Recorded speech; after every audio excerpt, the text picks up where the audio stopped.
Karambola sa DWIZ. Programang sasaguhin ang iba't ibang isyu at mga balita. Karambola sa DWIZ.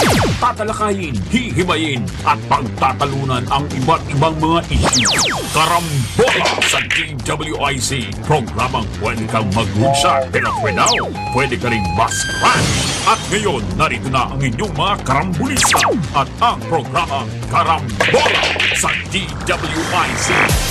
Magandang umaga ngayon, December 11, 2023. Ito ang Karambola sa Aliw 23 at DWIZ 882.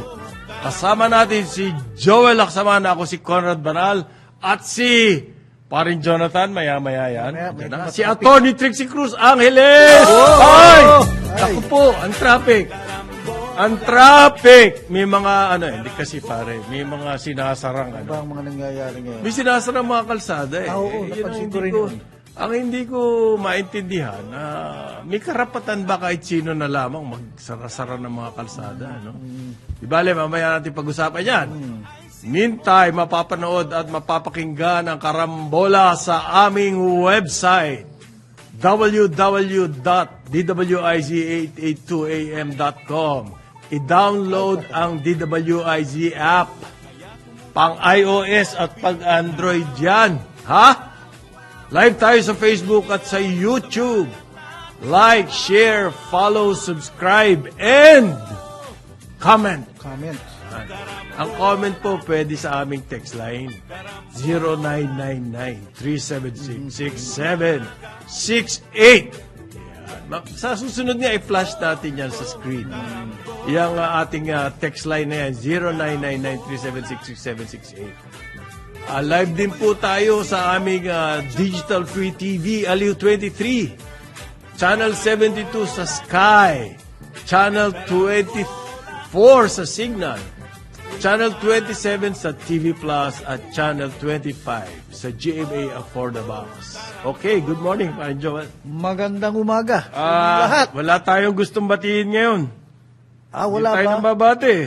Pero naroon na rin nung tayo, meron akong hindi babatiin na rin. Sige, tayo. sino yung ayaw mo batiin? Nakakasama ko to nung Biyernes, bago nung ating maliit na party, pare, halo-salo nung Biyernes.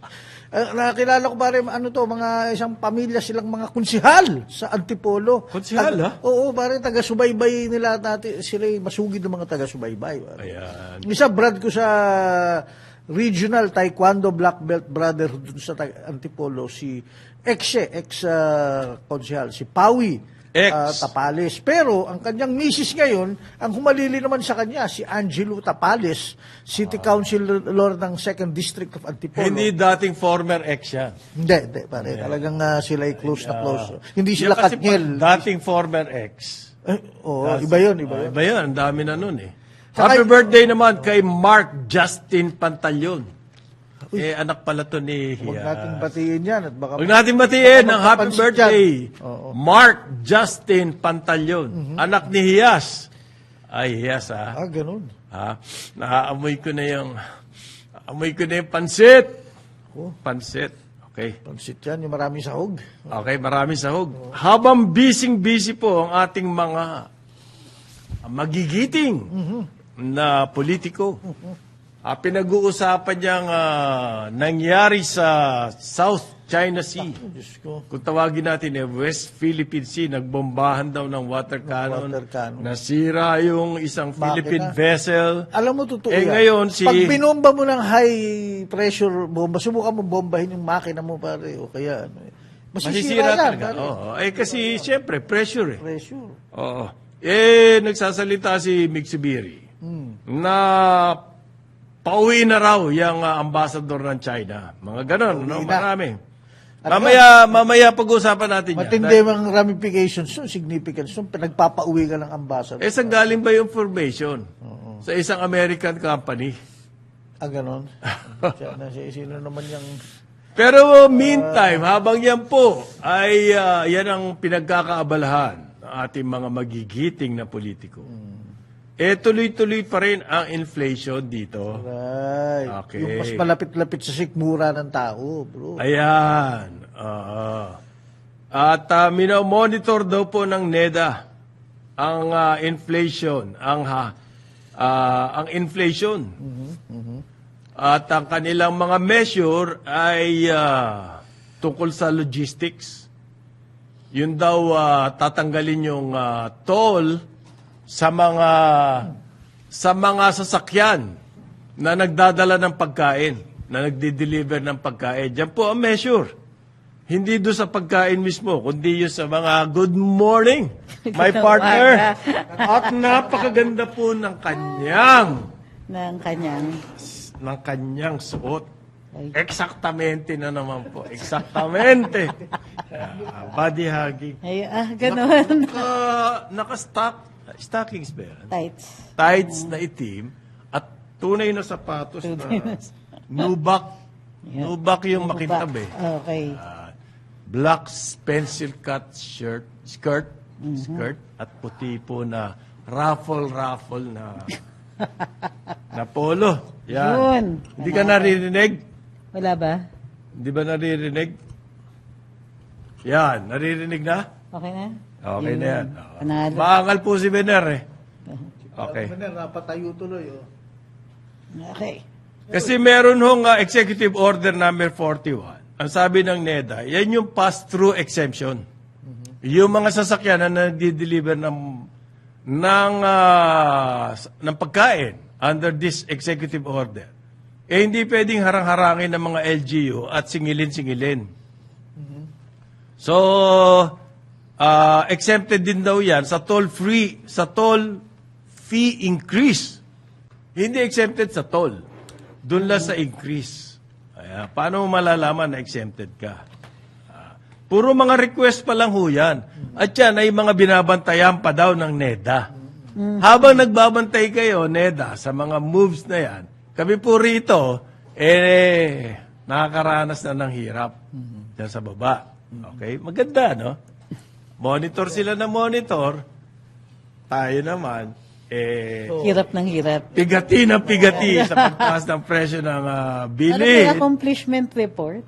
Ganon? Oo. Ganon din ang ganon din ang Department of Agriculture. Ang kanilang press release. Nagsimula na raw sila na, sinimulan nila? Noong over the weekend. Para daw po masigurado ang supply at saka ang presyo ng pagkain during the holidays Uy. ay stable. Kita mo yung aim, para masiguro po ang supply at ang presyo ng pagkain during the holidays ay stable, hindi gumagalaw. Anong ginawa po nila over the weekend? Ako, napakagaling. Nagsimula na po silang mag-inspeksyon sa mga palengke. Sabi ko na. Yan. Yan na naman ang Napakahusay irereseta na mga moves Okay, nyo. sige.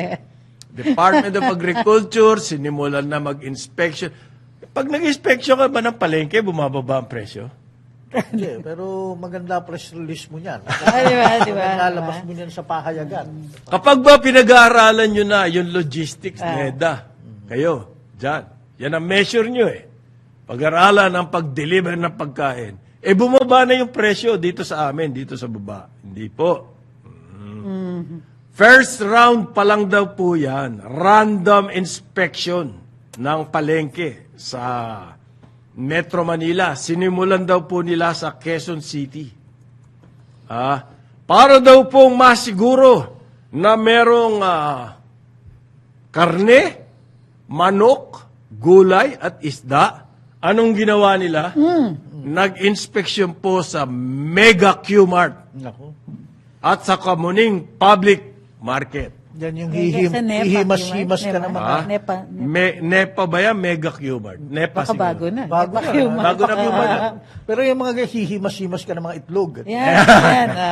Ang matindi, Nababasag yan. Pag nagpunta kayo sa dalawang palengke, assurance na yon na hindi na meron sufficient supply. Dalawang palengke lang yung pinuntahan nyo eh. Panloloko na yung ginagawa nyo sa amin. Ikaw naman bro, look, masyado ka namang pessimistic. Kung naghihinala iyan, it will drive fear Yan. To the hearts of the mga Drive fear. ng mga hoarders. Hindi ho eh. Wala. Kilabutan sila. Ay, Hindi. Hindi na kami mag-overprice. Paakyat pa rin ang paakyat ang Bakit presyo. ba? Oh, lalo ng bigas. Ayan bukod daw po sa inspeksyon ng palengke, sabi ng pinakamamahal ni Vener na Department of Agriculture, sila daw po ay nakikipag-usap sa mga iba pang ahensya ng gobyerno. Trixie, matindi yan. Yan makipag-usap ka sa ibang ahensya ng gobyerno. Yung coordinate. Grabe. Napakahirap niya. Grabe. Para daw po sa maaari posibleng mga posibleng hakbang para maging stable ang presyo ng mga pagkain. Hindi sila nag-atubili. They work very hard para maging stable yan kasi baka bumaba eh. Tama. Tama. Kailangan stable. Stable sa taas. Siyang Hindi gagalaw. pwedeng bumaba. Possible interventions. Yan daw po. Talagang pikit mata. Nakipag-usap sila sa ibang government agencies. Parang hirap gawin yan eh. Napansin ko over the weekend na may standard responses itong mga to. So, may crisis. Okay. Taas presyo ng pagkain. Yung mga, aside from yung mga solusyon na collateral lang, katulad nito, na yung toll talaga yung No inutupan solution nila. at all. Totoo yun. Tapos, stability ng price. Yeah. Hindi na sila, syempre they cannot overpromise pag sinabi nilang mas pababa yung price. Hindi pwede. Baka tayo mag-expect. Stable lang. Diba? Stable. Stable sa Pero taas. usually, ito yung mga responses. Palengke visit. Ayan. The best. Press release. Tatlo na sila. DTI, Ah, nag-palengke visit.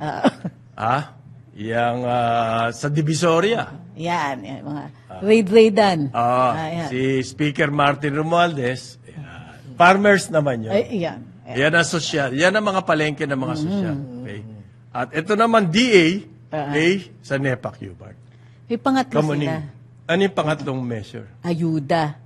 Ayan. And then over the weekend, there was supposed to be a fourth. Pero, Branding. Ayo.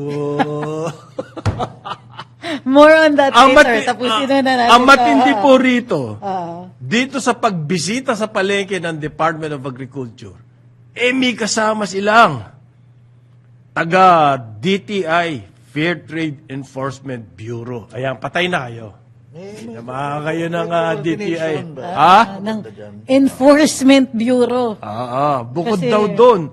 Anong i-enforce nila? Yung suggested retail price? Hindi naman pwede sa palengke. Wala naman suggested retail price ang, ang mga nabibili sa palengke. Wala po suggested retail price. Meron Ngayon, sino mga kayo meron nandito? silang dalang table na Yung nakalagay. pang Noche Buena. Oo, nakalagay yun. Wala po mga silbi.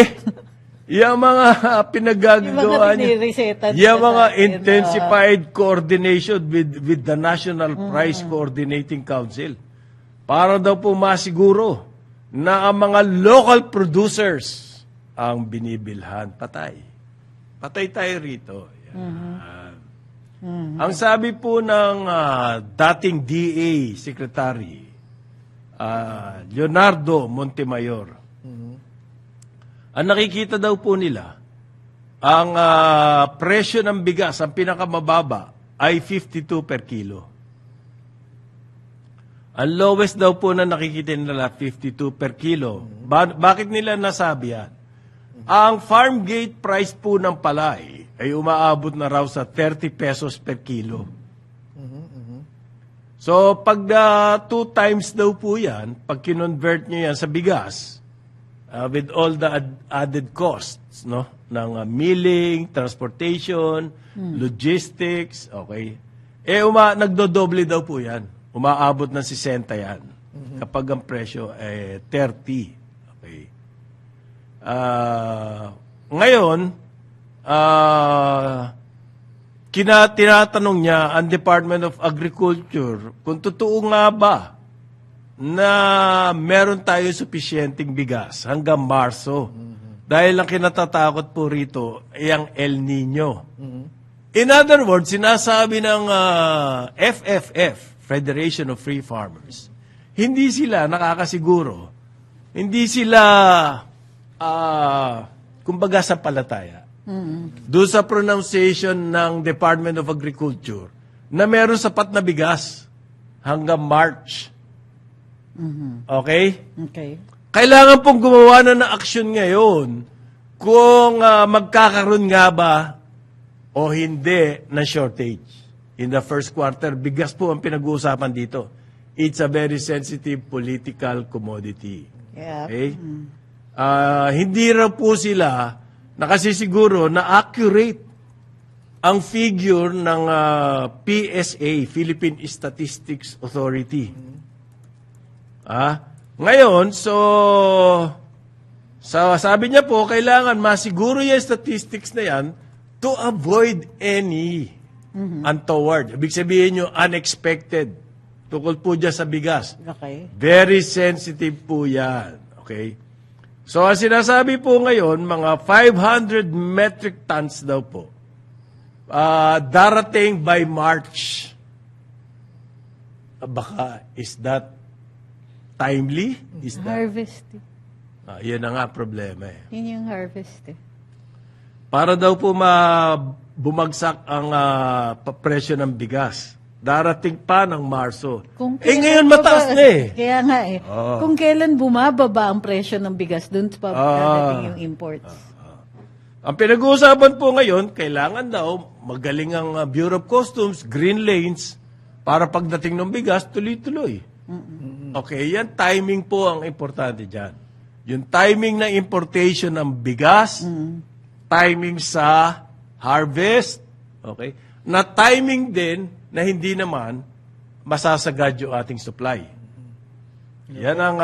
Very meticulous yung mga timing na yan. So, yan ang kaya kailangan ng Kino-compute talaga nila yan. Kailangan ng accurate Hindi, data. yung sinasabi mo ito, Trixie, sabi ni PRISM co-founder. Sino yun? Si pangalan nito? Orly Manuntag. Ano yung PRIs? Ano nga ba PRIS? Philippine Rice Institute. Oo. Philippine Rice Industry Stakeholders Movement. Kailangan Ano niyang, nining papo kailangan yan? niyang importation. Kasi kailangan. kulang. Yung, Kailangan. though the harvest is coming, Sige. February, we need to ensure the arrival of imported rice to be able to increase our stocks in the market. So, planning yan. So, no, wait. What? Ngayon ang sabi nila, oo. So, habang nagha-harvest daw, kailangan mag-import. Kasi kulang yung harvest. Alam mo, dalawang beses tayong nag-bumper crop this year. Yun na nga eh. Dalawa. So, tama ba yung kung ano. accurate ba yung data May ng data nga sila. PSA? Based dyan. Ang hirap kasi, kung sino-sino nagsasalita, biglang nagkaroon ng stakeholders. Pinsan Sino ni kaya? Papo yan. Pinsan ni Kaya yung Papo. sinabi mong green lanes, kailangan daw yan. Yan ang facilitate talaga. para sa mga importer. Okay. Meanwhile, Ngayon po, ang Department of Agriculture. Kasi inspected na daw yan sa point of origin eh. Hindi mo na kailangan daw guluguluhin pa rito. Pero sinasabi ni hindi naman talaga kailangan gulo-guluhin. sinasabi ni Secretary Chu Laurel. Yun daw po mga kumuha ng lisensya mag-import ng bigas. Hindi naman ginagamit. Kaya ngayon, sinurrender nila. Hindi mo nila pwedeng i-reuse. Ika nga. Hindi, binigyan niya ng deadline. Okay. Hindi nyo naman ginagamit Hindi, kaya pala nagkakaroon na shortage I like Ang bilang ng Department of Agriculture nakapag-import na kayo. Hindi pala ginamit. Ayan. So ngayon, accurate ba yung sinasabi ng PSA na figure na merong bigas sa mga bodega? Hindi nga dumating yung mga importation na yon na supposedly na binilang nila based on the licenses issued by the Department of Agriculture. Kasi yung pong mga statistics na ganyan, hindi po yan talagang yung aktual na inventaryo, tinitignan nyo, hindi. Based on figures submitted to you by other offices. Like the Bureau of Plant Industry, yan po yung nag-i-issue ng license, ng import license. Nag-issue sila ng license, binilang ng PSA yung inventaryo na yon. Hindi naman pala natuloy. Sinurrender nga yung lisensya, sabi ni ni Secretary. So, phantom importation. So, ang nangyari. hindi. Kompleto nga ba yung inventaryo natin? Yun ang, yun ang tanong Meron ngayon. ng import license. Ayan, nandito na to. Ito. Alam mo, nakaka-hello talaga. Hello na ako rito sa Statistics. sa Alam statistics na to eh. Mahirap siguro maging statistician sa PSA. bro. Accurate Gugulo. ba yung ating inventaryo ng bigas? Yan po ang sinasabi ng FFF. Dahil sa kanilang computation, bakit tumataas yung presyo ng farm gate ng palay na up to 30 pesos kung may hawak na inventaryo itong mga wholesaler? Okay. Good morning. Morning, sir. Good morning, Boss Jonathan. Morning, sir. Sir, nag-walking ka this weekend, ha? Hindi. Ay, hindi! Ako, pare, kagagaling ko lang. Kagagaling mo lang sa Ngayon. inspection ng palengke. Hindi, kagagaling ko lang sa bus terminal. Okay. Kasi, meron, yung mga kamag-anak ko, sabi ko, kung meron kayong mga bigas at saka, padala nyo na dito. Dito na. Dito Kasi, na.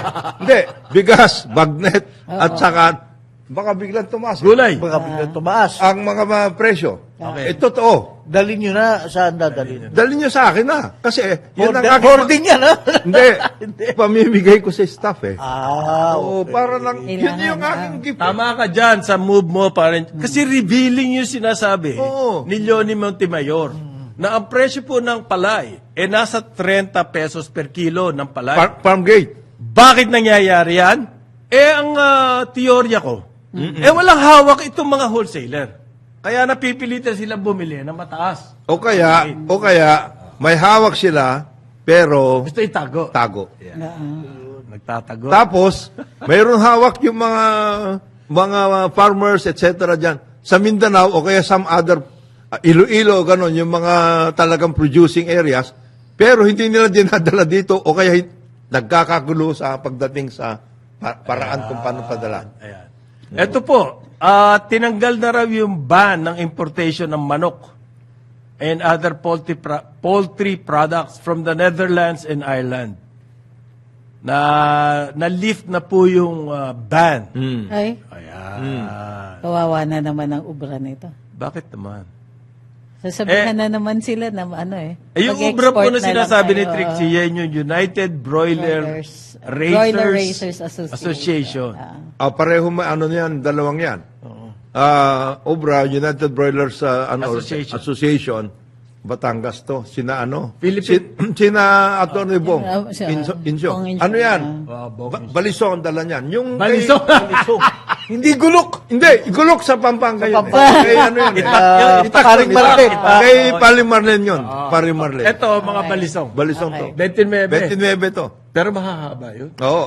Tsaka tusok ano, pare. Hindi ka bibiruin, no? Hindi ka bibiruin nun. Kasi sinabi na nung pa ni Atty. Bong Insyong na kaya namin, bakit tayo import tungkol dyan? Sinabi nga niya, kausap yata niya si Trixie, sabi daw ng Department of Agriculture, okay na rin yan, nag-overproduction kayo, i-export nyo. Pero mag-import pa rin. Mag-import pa rin tayo. Isipin mo yan. Ang sabi po nila ng United Broilers, ang nagsasalita yung chairman, Gregorio San Diego, pababa daw po ng pababa ang presyo ng chicken ng farm gate. Yes. Na nasa 90 per kilo na raw po. Pero ang retail po ay 220 per kilo. Isipin mo yun. Ang napupunta sa mga racers ay 90 pesos. Oo. Masama daw po yan. Kaya yung mga farmers, baka hindi mag-alaga ng chicken. Patay. Kasi daw po, sobra-sobra ang imported frozen chicken. Yan. Parts pa yan, parts. Alam niyo po magkano, ilan ang importation natin? 800 million kilos Wow. a year ang importation natin. Ito nga yung sinabi ko sa iyo naka-plastic. Pagdating dito niya, frozen. Di ba? Papalitan niyang plastic na yan, papalitan. Repack. Gagawin local. Mawawala na lahat yung data nung original. Yeah. Including the expiry date. Anong tatak nung ano? Hindi ko sabihin. Ba't natin Hindi ko sasabihin. ano yun? Dapat hulihin po yan Ng- ng DTI.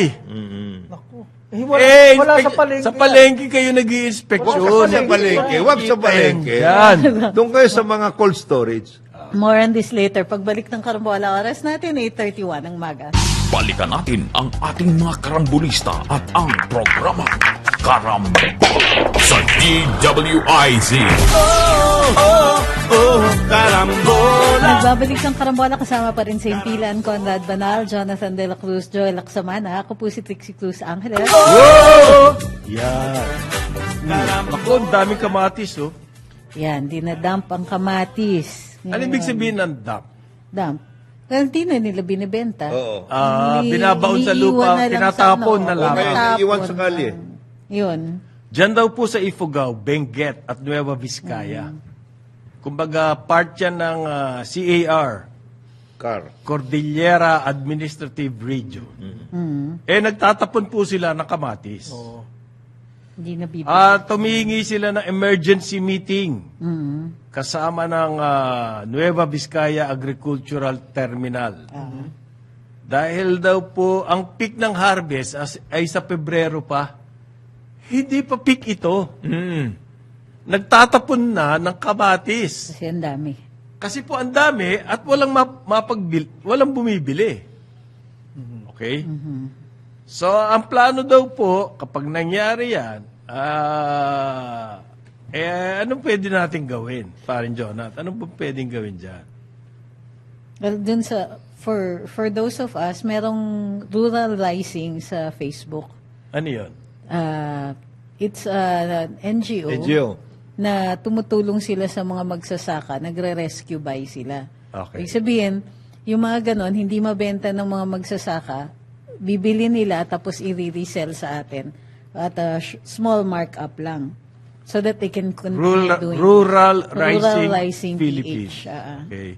Philippines po yan. Sila mismo ang nag-report, yung sinasabi ni Trixie, na grupong yan, na 200 kahon, crates, Truckloads. 4 na tonelada na kamatis po ang tinapon. Ba't hindi na lang gawin tomato paste? Pang spaghetti? Hindi mahabol eh. Wala silang market eh. Yung mga farmers, walang mapuntahan. Logistics Wala yan. silang makakausap na bibilhin Bibili, ito and so on. Kailangan may mag-invest mismo doon sa lugar nila Dito natin, na gagawa niyang i-process yung dito kamatis. natin kailangan Dati, yung mga marami. conglomerate na gustong pumasok sa Sa food processing. Pledging, pledging. Pledging. Gagawa ng processing. Sinasabi ni nga ni Jonat, meron sa Ilocos niyan eh. Yeah. Ano, 45 Sa years na. Ilocos. 45 years old na yan, gumagawa ng Tomato paste. paste. Yes. National Food Authority. NFA yan. Halapin lang. Nasa NFC. main road yan. Nakikita mo pag ano. Kung walang ability to can it, kahit po bote, Oo, pwede naman yun. kasi yung canning, medyo matindi-tindi pang Pwedeng yan? sa Factory bahay na yan. ikan. Pwedeng pwedeng industry. Kesa po yung DTI, pakita kayo ng pakita ng poster. Palengke. At may dala kayong poster. Mag-organize kayo ng co-op, halimbawa dyan. Hindi, agriculture talaga dapat yun. At saka, ano yan, dalhin ninyo yung mga jeep dyan na ayaw na ninyong dalhin sa Manila. Para kumuha ng mga na kamatis sa Nueva Vizcaya. Matagal, mahirap din kasi logistics dyan. Ha? Tama. Kailangan mo ng sasakyan dyan eh. Sino yun? Tapos, kung saan mo, hindi naman na-warehouse ng gusto yan. Hindi. Dahil madaling mabulok yan. Kaya natuto na rin po itong food, agriculture terminal, yan Nueva Vizcaya Agriculture Terminal. Bagsakan yun. Strictly monitoring na raw po din sila ngayon. Ng Actually, situation. nung buhay Puro monitoring eh. nung buhay pa si Governor Caloy Padilla, yan. gusto niya maglagay doon ng ng parang malit lang na processing plant at the same time yung kausap niya DTI noon para yung mga ibang gamit maayos nila. Yung bang pinapak na yung mismong Halimbawa, gusto mo magpinakbet, lahat ng mga gulay tungkol sa pinakbet, ito na, nakapak. Alam mo, ang naggingit-ngit ako, itatapon natin yung kamatis, samantalang napakarami nagugutom na Oo, Pilipino. nga eh. Yung irony Yun na talaga. that's the irony of it. Kapag ngit-ngit ba? Hindi At naman saka- pa sasalbayan ng puro nagre-rescue buy, gaya ni Atty. Oh. Trix. Konti lang yun. Konti lang. Makakayanan yun. Well, there's may isa akong tanong. Ba, hindi tayo discuss nila. It happens every Hindi ba year. pwedeng Yes, mag-trap ah. reprogramming or something? Yun na. Para, hindi, sa mga lugar gaya niyan. Meron. Kaya nga naglagay ng bagsakan dun eh. Benguet, Terminal nga yun eh. Benguet may bagsakan. Nuevo Vizcaya may Vizcaya. Kasi talagang mga vegetable areas Oo. mga ito. May bagsakan. Ang ibig sabihin lang, may bagsakan ka, may processing ka rin Processing sana. Gusto nga niya noon, bago siya namatay. Okay. Ikinamatayan na niya. Kinamatay na. Wala nangyari doon sa kausap niya sa DTI. Asan yung magigiting na investors ng DTI? Nasaan? O yung nag-pledges. Yung daan-daang bilyon. Oo. Ang... Hindi, plinets nila yung mag-i-import sila eh. RCEP eh. Aba. Free trade agreement eh. Napaka, naman. Hindi naman tayo bibili ng tomatoes. Ng Ngayon po, bukod dyan sa kamatis, namumroblema rin doon, yung mga nagtatanim naman ng sugarcane. Nako, papasok din yan. Bakit Papasok ang din yan. problema doon sa mga Producers. nagtatrabaho sa lupa? Sa producers. Sa kamatis, yung mga farmers namumroblema. Sa bigas. Palay, oh. Eto naman, sugarcane. sugarcane. Oh, Humihingi po ng government intervention oh. ang United Federation of Sugar Producers. Humingi daw sila na price intervention. Kasi bumagsak na po ang kanilang presyo daw sa 50 pesos per kilo ang mill gate price. Ang kanilang ang retail price po 80 to 85. Sa 50 pesos per kilo po, sobrang lugi na sila. Maski sa 80 pesos per kilo, lugi pa rin sila. Dahil yung inputs niya sa fuel, bumaha ng- fertilizer, mas Yes, mataas yes. eh. Bumaha dito eh. Bumaha ng importation po. Yan. Pasalamat tayo sa mga naglalabi ng sugar importation, especially the soft drinks maker. Oh, yung mga sali-sali store, mga karinderya, kayo may kasalanan yan. Na kayo, paskil kayo ng mga Coke. poster na, Mga coke. Wala na kaming coke, wala na kaming sakto. Wish na 5 million lang naman daw pala ang dependent dyan sa sugar cane Konti. planting. Konti lang yan. 5 million? Okay lang yan. Ano ba naman magutom kayo dyan? Basta mabuhayin lang yung may-ari ng soft drinks. minuscule. Alam nyo ba na si Sen JB, Ah. meron siyang napasa na yun ha? When he was still, in the First term niya. first term niya, Oo. napasa yun, yung bill na yun, na merong 2 billion pesos Okay. available for yung modernization part Ng sugar industry. Nangyari ba yun? Wala kang kumukuha eh. Aray ko. Hindi man lang Alam niyo po ang mga pinusat lahat. sugar plantation, mga owners, baon sa utang. Baon sa utang yan. Karamihan ng kanilang farms, nakaprenda. Ah. Ano yan? Paano makakabayad dyan? Kapag nagka-problema yan, mga yan sa pagbabayad, pati mga bangko, mamumroblema. Kaya sinasabi nila ngayon, hindi madali magnegosyo. Ang hirap Hindi daw kasi din. sila high-grade sugar eh. Ayan. Hindi sila. Yung High grade. Oo, yung Yung A sugar, yung A sugar para sa industrial use. industrial use. Ikaw naman. Ah. Ilabi Yung nga na asukal siya. nyo. oo. Ngayon nga, gusto ni Joke, taasan ng tax sa Kita mo yan. sugar drinks. Ewan ko kung mabigat-bigat ang binabangga niya dyan. Ito Binili na nila yung Coca-Cola. ito sitwasyon. Baka mag-isip-isip si Secretary Joke, no? Material. Ito ang problema ng Secretary Joke. No? Taasan mo ang tax sa Sugar. sa soft drinks, etc. Babaan mo yung tariff o baka wala ng tariff ang molasses. So, titirahin nila ngayon. Mag-i-even out yan. Alam mo kung bakit? Pareho pa din. Taasan. Ito ang nagpapataas ng ano. Sige, kunin nyo yan. Sila naman din nag-i-import ng molasses, sila titira Bababa rito. Walang tarif Walang yun. tax, Wala rin yun. Aha. Ano yan? Bawi lang yan. Bawi lang yan. Press release lang nila yun. Ganun ang Yung tax na ibabayad nila, sa ganito ibig sabihin ni Jonathan, sa imported na molasses, yung tax na ibabayad nila doon sa finished product. Oo. Makakatipid sila. Makatipid dito. sila dito eh. Tapos na yan. Zero. So, 0-0. Zero sum game yan.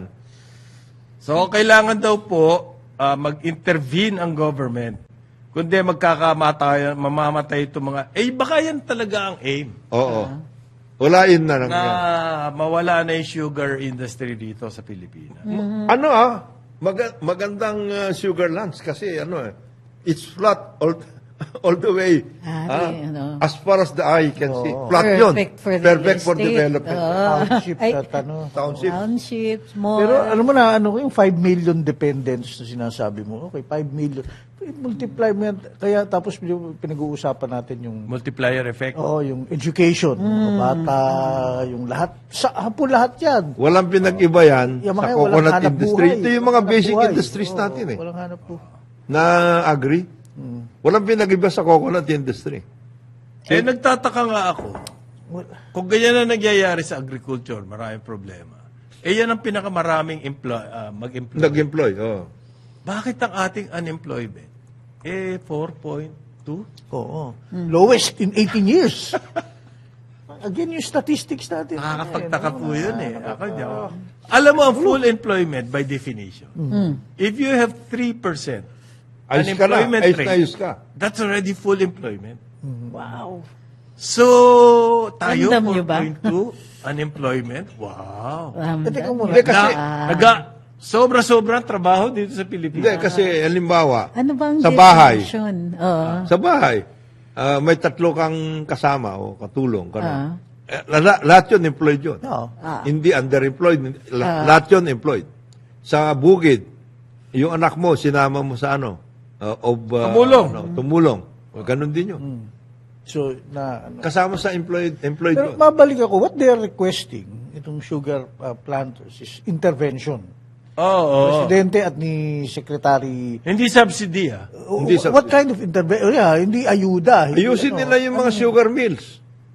that Kasi is, yung sinasabi nga ni Conrad, hindi na sila makautang sa bangko para ayusin nila yung kanilang sugar mills kasi baon nga sila sa utang. sa utang. So tulungan mo na sila. parang a Sa rescue ano? package for ano. So, meantime, yung presyo, ang deklarasyon ng presidente, dapat hindi bumaba sa 3,000 pesos a level. Per bag.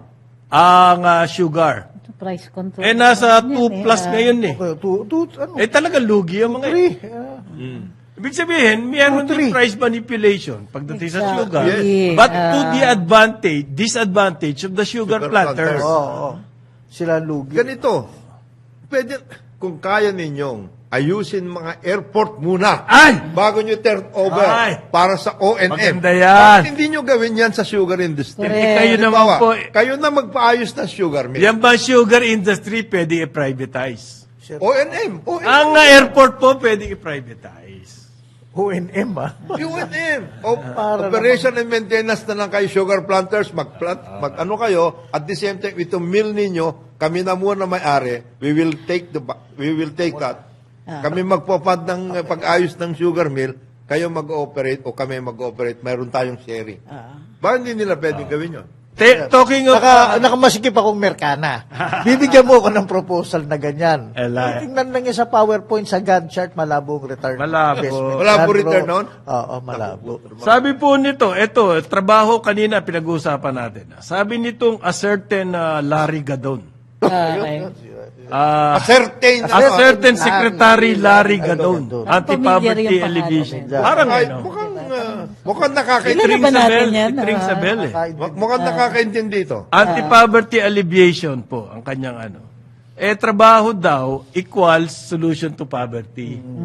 Yan ang kanyang approach. Hindi po ang poverty masosolve dyan. Kakaayuda-ayuda. Ang sinasabi ni Gadon, ni Larry, ni Kidlat, Yun. Kaibigan ng lahat. Kailangan daw po, trabaho. Isang example na ginawa niya, nagsalita kasi siya, nagkaroon po ng forum dyan sa Quezon City. Partners Forum. Oo. At ang napag-usapan niyang reclamation project sa Manila Bay. Kailangan daw po ng clear policy ng DENR. Bakit naman? May problema ba DNR? What? Pinasan, alam nyo, katakot-takot po, dumaan sa butas ng karayo. Yung mga project na yan, during the time of Simatu. May nagsabi nga sa akin, isang maliit lamang na na tao, walang kakwenta. Wala. Oo, na RSA ang pangalan. Ay, wala yun. Bago ka makalusot kay Simatu, na? Super gulpi muna sa requirements. Para kang dumaan sa butas ng karayo. Pagkatapos isususpende ng DENR. Medyo random nga. Suspended daw. Ano ba talaga ang policy? Ano Clear cut policy. Hindi, Even namin pa dito si Secretary ka doon. Hindi, Anong kanyang puntos? Sabi niya, magbibigay ng katakot-takot na trabaho yan. Oo. Yung bukod po doon sa reclamation Itself, mismo, pag naitayo na yan, sa dami ng establishments na pupunta dyan, napakadaming trabaho niya. Ang sinasabi lang naman ni Atty. Larry, as I understand it, is that unang-una, linawin nyo sino ba talaga yung... Ano ba kayo? Kasi biglang dumami yung violator eh. That's one. Two, ano ba talaga yung violation? Anong violation? DNR, ano talaga? Para, Hindi nga nila- Kaya nga comply, clear comply, and then let's go, let's move, di ba? Para yung employment, Hindi matala. nakabitin. Nakabitin lahat eh. Hindi nga, Abang para lumalabas according to whim. Correct. Arbitrary. Akala ko ba Ang, science-based yan? Akala ko ba science-based? Tapos pag sinisita sila, na-approve na yan dati. Oh, Bakit yan, yung kailangan- mga ganun. We don't have the authority. Kaya. Ang Nagtuturoan. DNR, wala raw sila authority. Ang authority nasa Philippine Reclamation. Aray, nagturoan na nga. So, Pimpong. Nagturoan. ano? PRA. PRA, yeah. Nagturoan. Ang sabi po nila, bakit ang sinasabi ng DNR, potential violations. Kita mo. Pare, kung investor ka ba? Kailangan itigil yan. Potential, Teka, itigil yan ang project na yan. Kasi, baka in the future, magkaroon ng violations eh. In the future. Potential eh. Potential Paano violation. Potential violation. So madaling sabi, Dapat may bolang kristal. Hindi, Hindi, yun. itigil nyo muna kasi aaralin ko pa yan eh. Kung merong violations in the future. Understand. Alam mo, Pro-environment illegal yan. din po kami. Wala namang Illegal bakasyon yan. yun May eh. demanda. Yes. Ang natatalo daw po Arbitrary ng siya proposal, 40 million a day. Pwede. Yun ang gastos dyan. Pwede. Understandable yun. Na simulan na po to na review na and everything years ago na DNR bigla ngayon. May study pa po dyan ang isang well-known na urban planner, Felino Palafox Jr. familiar. certain Felino Palafox. Siya nag-study. Meron pa siya study dyan. Hindi mo tinignan yung potential. Ito naman si June. Kasi daw, Potential eh. ang land reclamation daw po, pwede daw yan barrier Yeah. sa mga sakuna, kamukha ng tsunamis. Ewan ko. Kumipunto tong sino ba tong Larry Gadon na to? Sasalita ka Familiar, tungkol sa familiar, poverty. Advisor ka lang naman on poverty Pero alleviation eh. Ang Advisor lang naman Advisor siya on ka lang sa poverty poverty alleviation. alleviation. Gusto mo magkaroon ng maraming trabaho. ang Sobra ka na, di ba? Tapos humihingi ka ng malinaw na rules dahil kumubat arbitrary yung most traveled. Oo eh. Ang Anong karapatan po para magsabi na kailangan clear-cut policy and rules? Anong karapatan mo? kailan tingnan niya lahat yung mga na-reclaim Hindi, pero look, in other area. ang ano rin kasi. Para maintindihan kung ano ba talaga clear-cut rules. Ang bali- Dubai, So inspection. Dubai, Hong Kong, Singapore, Japan. Yan. Hindi, ang balita Monitoring kasi, din, there are some USECs around the current Secretary of the DNR na sa simulat mula pa lang, anong Dubai, Ayaw nila yan. blanket to, we are pro-environment. Pare. Ano sila talaga? Hindi, okay lang. Kung ganyan ang sinasabi ng Secretary ng DNR, We will sabihin, rather about- err on the side of the environment. But point out to us ano yung mga environmental hazards na na-violate. Correct. Yun lang yung Reclamation. Yun lang. Ganito po Clear ang about sinabi the niya, violation. isuspend muna natin habang hinahanap namin Yung violation. potential violations. Para bang pulis na grabe, pinara ka sa kalye, ano. hinahanapan ka ng violation, pero hindi niya alam, hindi niya masabi. Hindi ba yan ang gawain ng mga most traveled? Parang mahina sa due process ang Suspend natin muna to. Eh kasi official. baka Ano? may potential violations eh.